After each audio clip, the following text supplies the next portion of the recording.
नमस्कार दोस्तों, आपका स्वागत है। दोस्तों, वास्तु के अनुसार घर के अंदर मौजूद हर वस्तु में सकारात्मक और नकारात्मक दोनों प्रकार की ऊर्जा होती है। अगर इन्हें सही स्थान अथवा सही दिशा में न रखा जाए तो यह नकारात्मक ऊर्जा फैलाती है।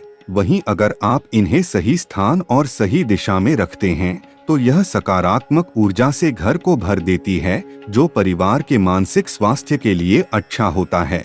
आज का विज्ञान भी इस बात को मानता है कि घर में मौजूद हर एक वस्तु ऊर्जा तरंगे छोड़ती है। दोस्तों, हम सभी के घर में घड़ी का प्रयोग किया जाता है। घड़ी जो बीते समय और आने वाले समय के बारे में हमें सूचित करती रहती है।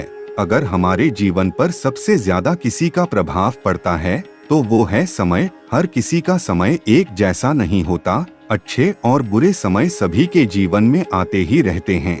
इस समय चक्र का चलना कायम ही रहता है। समय किसी के लिए नहीं रुकता।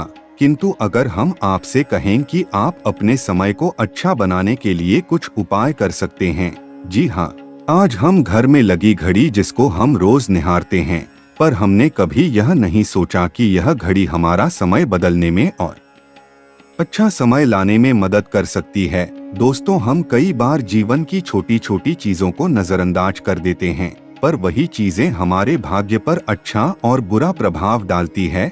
आज हम आपको बताने जा रहे हैं कि कैसे घड़ी की सही दिशा हमें सही रास्ता दिखाने में मदद कर सकती है। इसके अलावा कैलेंडर को किस जगह पर लगाना चाहिए और किस जगह पर नहीं, यह भी आज हम आपको बताएंगे। अगर आपने चैनल को अभी तक सब्सक्राइब नहीं किया है तो सब्सक्राइब कर लीजिए, ताकि आप ऐसी ही आध्यात्मिक और महत्वपूर्ण जानकारी वाले वीडियो देख सके। सबसे पहली बात, घड़ी के प्रकार। वास्तुशास्त्र में घड़ी अगर गोल और अंडाकार हो तो सबसे उत्तम माना जाता है, पर आजकल देखा जा रहा है कि बाजार में कई सारे प्रकार की घड़ियां मौजूद है, जिसमें घर के सदस्य या भगवान की फोटो भी लगाई जाती हैं। लेकिन दोस्तों, घड़ी में किसी की तस्वीरें लगाना बिल्कुल भी सही नहीं है। इससे आपके घर के उस सदस्य पर समय का प्रभाव देखने को मिल सकता है। और भगवान की तस्वीर भी घड़ी में बिल्कुल ना लगाएं, क्योंकि भगवान की तस्वीर को रोज धूप, दीप, अगरबत्ती और पूजन की आवश्यकता होती है, और घड़ी तो कई महीनों तक धूल में पड़ी रहती है। इससे भगवान का अपमान होता है, जो कि किसी भी परिस्थिति में शुभ नहीं माना जाता। हो सके तो घड़ी का आकार गोल और अंडाकार ही पसंद करें। घड़ी का गोल अथवा अंडाकार होना हमारी पृथ्वी के आकार को दर्शाता है।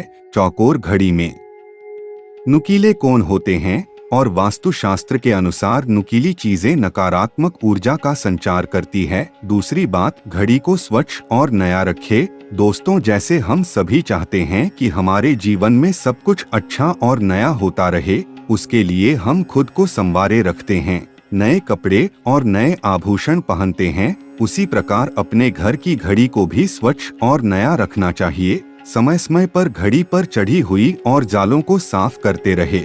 इससे आपका भाग्य कभी भी धुंधला नहीं पड़ेगा।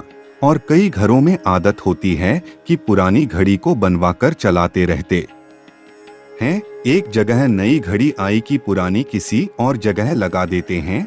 कृपया ऐसा ना करें। घर में पुरानी, टूटी हुई, गंदी और बंद पड़ी घड़ी तो घर में कभी भी ना रखें। इससे घर में नकारात्मकता और दरिद्रता का वास होने लगता है। बंद पड़ी घड़ी को घर में रखने से व्यक्ति के जीवन में नए अवसर नहीं आते और वह अपने कार्य में सफलता प्राप्त नहीं कर पाता। तीसरी बात, घड़ी की सही दिशा। घड़ी को कभी भी दक्षिण दिशा में नहीं लगाना चाहिए। दक्षिण दिशा यमलोक की दिशा मानी जाती है। काल का अंतिम चक्र यहीं से शुरू होता है, इसलिए वास्तुशास्त्र में इस दिशा को घड़ी के लिए अशुभ माना गया है। घर में घड़ी को उत्तर, पूर्व या पश्चिम दिशा में लगा सकते हैं, किंतु ध्यान रहे घड़ी को कभी भी मुख्य द्वार या घर के अन्य दरवाजे के ऊपर कभी नहीं लगाएं। इससे समय का प्रभाव आपके आने जाने की गति और दिनचर्या पर पड़ सकता है। घड़ी को हमेशा दीवार पर लगाएं, जिससे आप समय को हमेशा अपने सामने देख सके। चौथी बात, घड़ी के साथ कैलेंडर का भी ध्यान रखें। घड़ी समय का प्रतीक है, तो कैलेंडर उससे जुड़े समय की तारीखों का लेखा जोखा बताता है। कैलेंडर को पूर्वी और उत्तरी दिशा में कभी नहीं लगाना चाहिए, इससे वास्तु दोष उत्पन्न होता है। और कृपया अपने घरों में नए कैलेंडर के साथ पुराना कैलेंडर कभी ना लगाएं। कैलेंडर और घड़ी दोनों ही आने वाले समय के सूचक है। यह हमें समय के साथ आगे बढ़ने की प्रेरणा देते हैं। उन्हें समय के अनुसार ही लगाना चाहिए। घड़ी को कभी समय से पीछे ना रखें। हाँ, आप 5 से 10 मिनट आगे जरूर रख सकते हैं। इससे आपको कभी भी उस समय का कालचक्र और दुष्ट परिणाम प्राप्त नहीं होगा। इसके अलावा एक छोटा सा उपाय बताना चाहेंगे। रुकी हुई घड़ी और पुराना कैलेंडर आपके जीवन को भी रुकावटों से भर देता है। इसलिए वक्त के साथ आगे बढ़ते रहने के लिए घड़ी और कैलेंडर को समय समय पर बदलते रहें। और कैलेंडर को कभी भी अपने सोने वाले कमरे में ना लगाएं, ना ही मुख्य द्वार पर टंगाएं। यह शुभ नहीं माना जाता। पुरानी घड़ी को किसी को दान में देना शुभ माना जाता है। इससे आपके जीवन से बुरा समय निकल जाता है। इसलिए अगर आपके पास कोई पुरानी घड़ी हो तो उसे किसी जरूरतमंद को दान में अवश्य दें। तो दोस्तों, यह थे घड़ इससे जुड़े हुए कुछ वास्तुशास्त्र के महत्वपूर्ण टिप्स। अगर आपको हमारे द्वारा दी गई जानकारी पसंद आई हो तो कृपया चैनल को सब्सक्राइब अवश्य कर लें। मिलते हैं अगले वीडियो में, तब तक के लिए नमस्कार।